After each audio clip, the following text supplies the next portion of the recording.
Hi, welcome back. I hope you're having a good week. We're going to continue today talking about the received view that Slack and Wise discuss in their book that you should be following along with. And the third myth of the received view is determinism. So I'm going to take some time to explain what Slack and Wise mean by that, the different variations of determinism that they discuss. And then we're going to discuss a little bit of how this idea of determinism factors into the narrative that you have been reading in Neil Postman's Amusing Ourselves to Death, with particular regard to his discussion of television. You're going to be reading that chapter about television in the reading this week as well. So we'll have another 10-question quiz that will focus largely on Postman, and you'll have another 500-word essay based on yet another video where you'll be discussing these ideas of determinism as discussed by Slack and Wise and in today's lecture. So Slack and Wise go through two kinds of determinism that they argue exists with regard to technology. And if you do the reading, you know they discuss this initially with the example of conversations about gun control, right? And we've all heard the phrase, guns don't kill people, people kill people. And Slack and Wise point to the comedian Eddie Izzard, who says in response, well, doesn't the gun kind of help a little bit, right? Isn't the gun somehow involved? So, what they suggest is that this view of gun control, right, which we could see maybe, a similar view throughout different discussions about technology in our society, says that either, right, violence is inherent in our culture, right, and therefore the gun is just an expression of that. And if we got rid of guns, then we would, because we're inherently violent, we would just come up with some other way, right, of committing the same kind of violence. Or the other way of thinking about this is that the technology, right, that the gun itself makes our culture violent. And so if we just got rid of all the guns, then we would become an unviolent culture.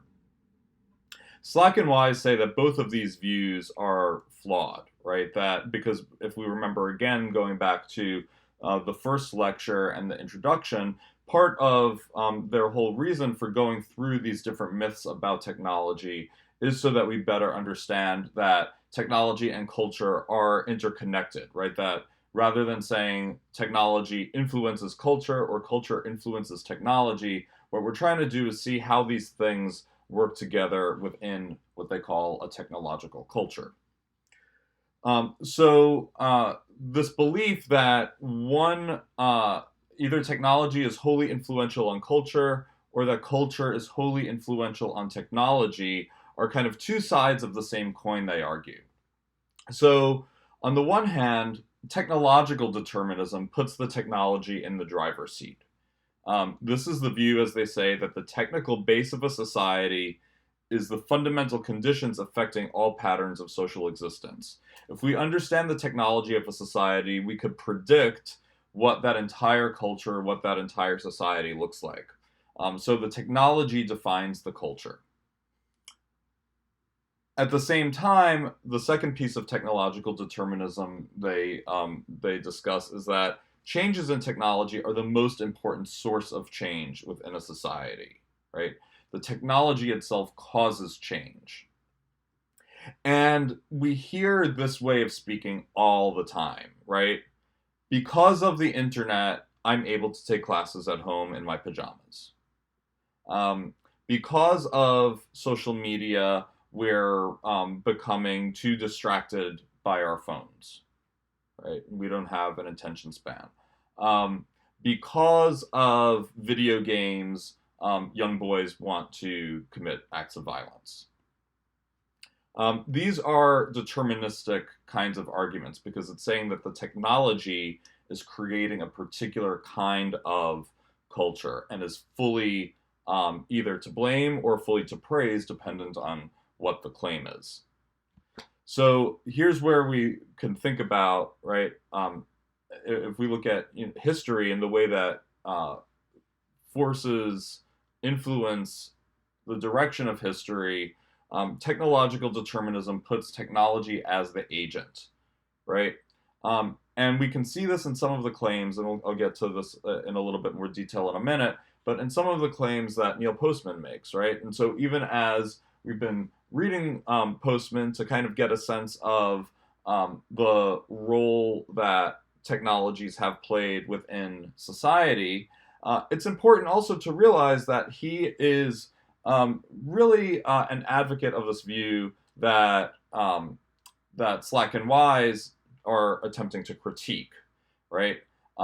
So if we make an argument like the printing press brought about the Reformation, right? We could see here in the sentence, the printing press is the thing that is doing the action, right? But historians will look at the different conditions around the time of the Protestant Reformation and say there are a whole host of different kinds of factors that contribute to the Reformation, right? There was the weakening of the church for other reasons. There was the growth of capitalism, which coincided with the sort of Protestant ideology. There was the development of the nation state, and there are the actions of the individuals, right, that that actually bring about change, right? So to say that this is all because of a particular technology, that's kind of a very crude form of technological determinism. Another argument like this would be the automobile led to the suburbs, right? And we can see why this might have a ring of truth to it, right? As as the automobile becomes more prevalent throughout society in the 1940s and 1950s, that is going to allow people to move further and further out from urban centers, right, that are more dense, where people can walk or use public transit, right? And so there's this argument that because of the car, people started moving further away from cities and into suburbs. Now, there might be an element of truth to that, but at the same time, to really understand the growth of the suburbs, we probably also want to look at how in the United States, the government gave loans to people after World War II to buy homes, making homeownership more affordable, particularly for white families, and as those benefits were denied to African Americans. And so we see then another reason that particularly white people in the US were able to move into new communities and buy homes. The automobile definitely makes that possible, right? But it also means that people are now more dependent on the automobile, right? So is it that the automobile causes the suburbs, or is it that the automobile then fits within a larger context where traveling longer distance is necessary? Another argument that we might hear, as I alluded to before, social media have made us self-centered and have lessened our attention spans, right? Because of social media, we are always online and always trying to show people how great our lives are on Instagram or Facebook, and we're constantly distracted by the alerts that we're getting and the images that are coming across our screens. Now, social media may have some impact in our culture, our self perception, how we interact. But to say that social media has done this on its own is an example of deterministic thinking, because there are lots of reasons that perhaps our culture has become more self-involved and self-centered, right? We could point to consumerism. We could point to people being more and more spread out and distanced from their communities. We could point to maybe the need to be competitive in our economic environment. So to put all of the blame on social media for making us a more self-absorbed culture is a form of technological determinism. Rather, what Slack and Wise would advocate is looking at social media once again as part of a larger sort of cultural matrix that fits within other kinds of tendencies that maybe have made us more self-involved or more distracted. Now, technological determinism can take a couple of different variants, right? Because if technology is having a dramatic impact on our world, this could either be for good or it could be for bad. And so we have techno-utopian thinking and techno-dystopian thinking. If we think back to the chapter by Neil Postman about print and the role of the printing press and newspapers in American society in the 19th century, we can see kind of a techno-utopian argument, right? Because Neil Postman believed that as a medium, print had really positive impacts. So he calls print the medium of the Enlightenment, right? The age of reason, the age of rational debate. He argued that print encourages critical thinking, right? Because it's rooted in making long-form arguments. He argues that print forces the reader to be engaged with the text, right? You can't fall asleep and read at the same time.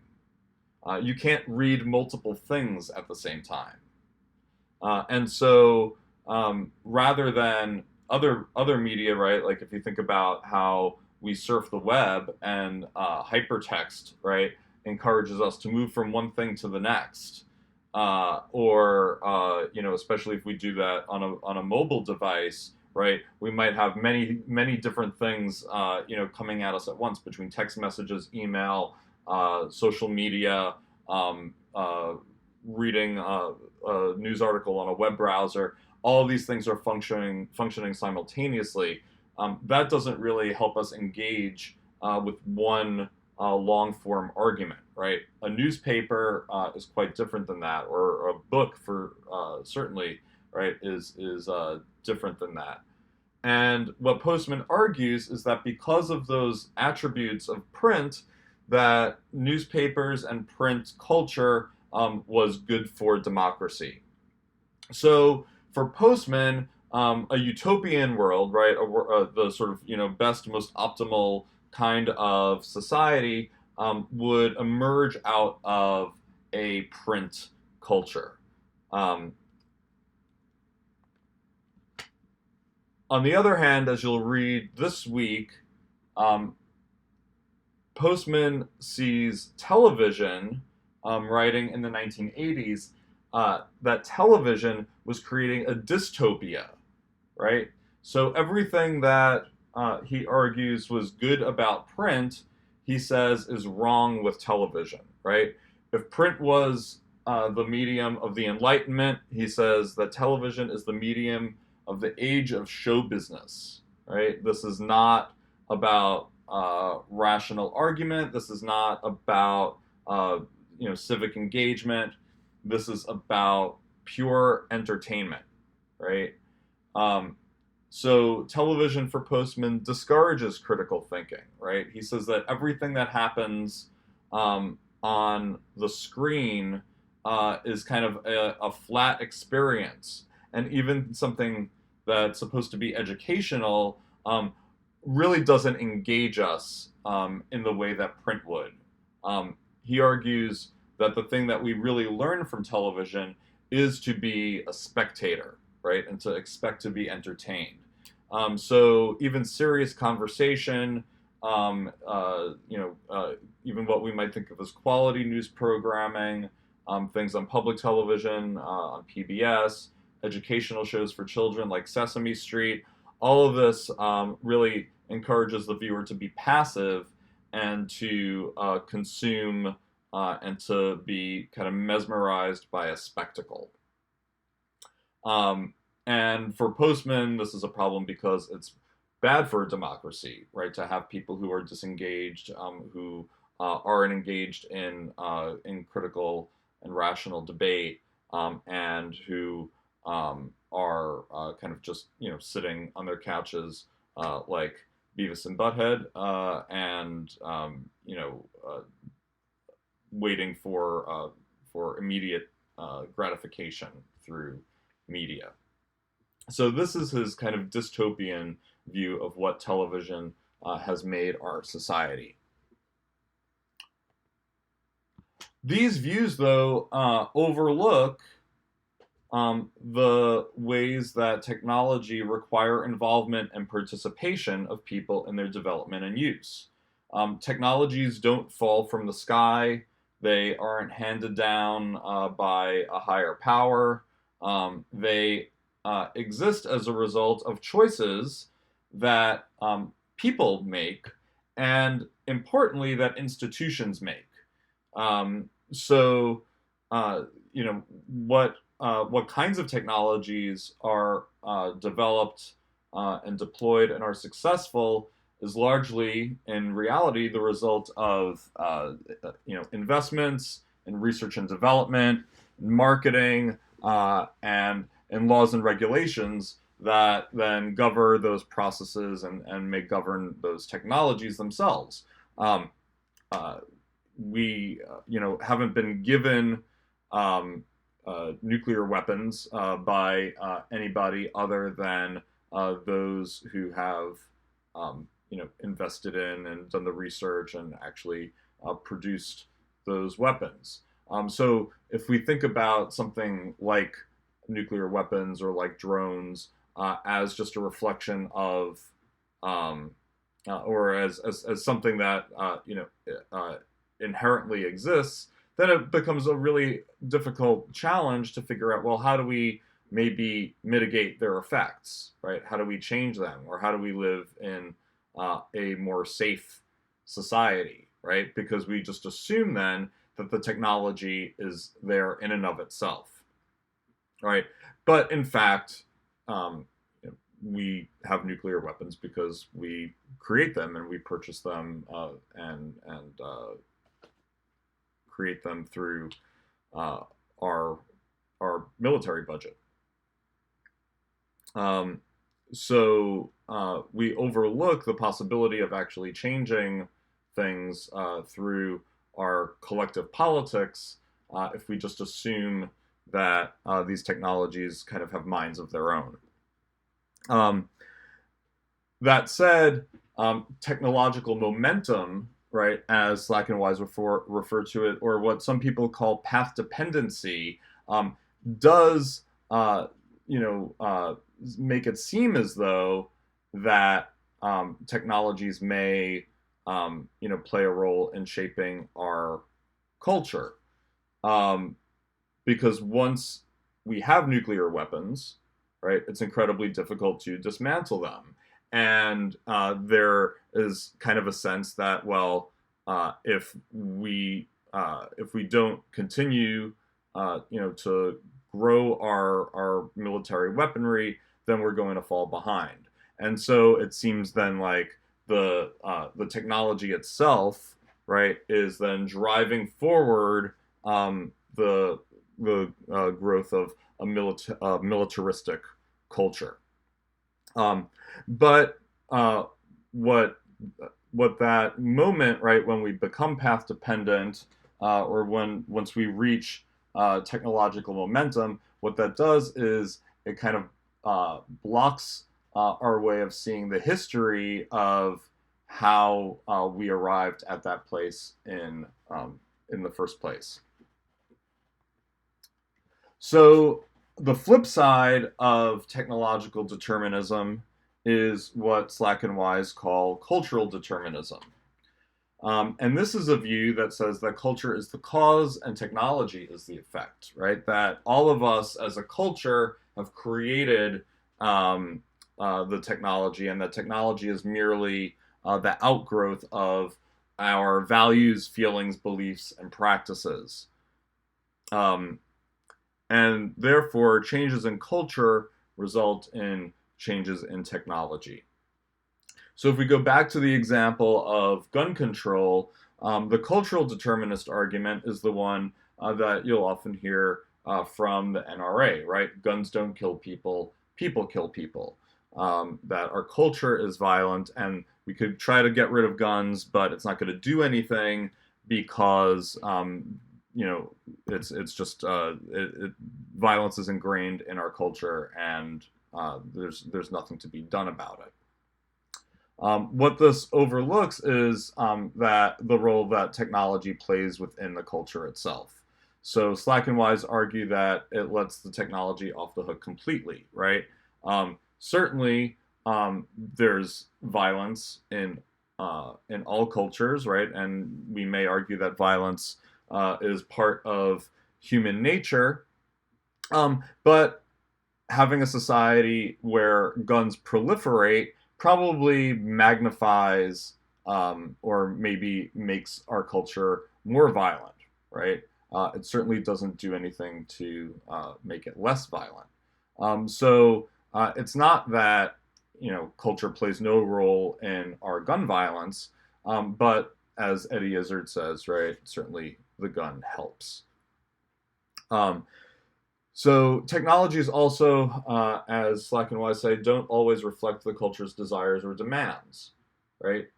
We can think of, probably many of us being frustrated with something like Instagram, right, or Facebook, right, and saying, "God, I wish I could get off of these social media sites that seem to be sucking up all of my time," right? I don't want to have the government surveillance. I don't want to have these ads popping up. I don't want to have my parents watching everything that I'm doing, or have to talk to my grandma right now. So whatever the issue is, we know it's not like we're always 100% satisfied with technologies, or that the technologies have been decided upon in some way that's reflective of our true desires or demands.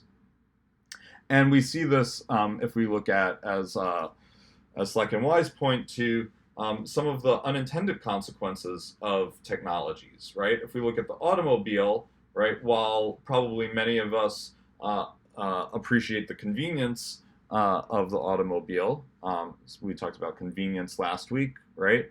And the ability to condense time and space. The automobile, as they note, also has contributed enormously to global warming, right? That's an unintended consequence. To say that society has wanted global warming and the emission of carbon is quite a jump, right? So there must be other factors at play rather than just what our culture wants. If we look at technologies and all of the consequences intended or otherwise.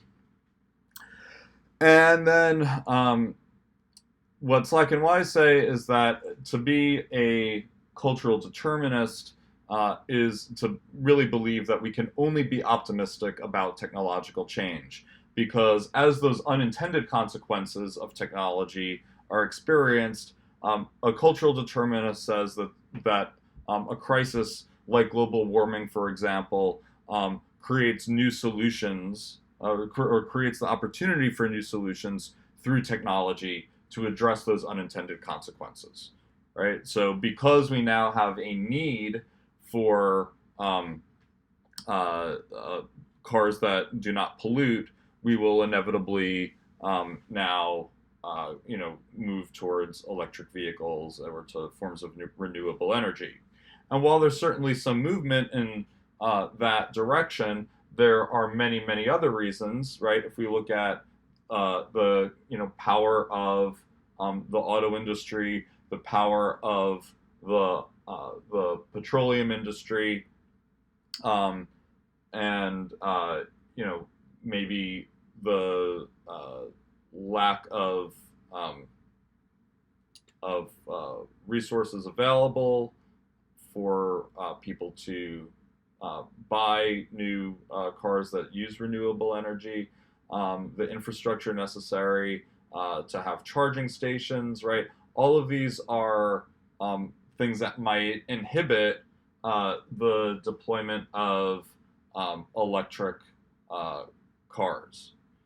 So um, uh, we need to think about other factors that come into play in developing technology, not just sort of the culture's desires or demands, if we want to know what technologies are going to emerge from a particular culture.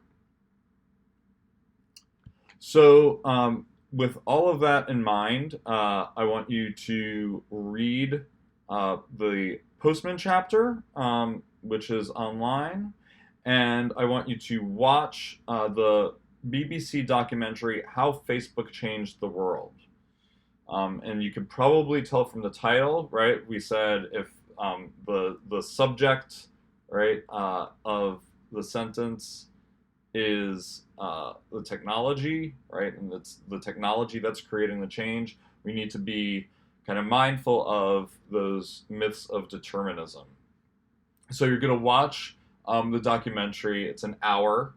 And I want you to identify two ways in which the video invokes the myth of determinism. Explain whether that myth is a technological determinism or cultural determinism.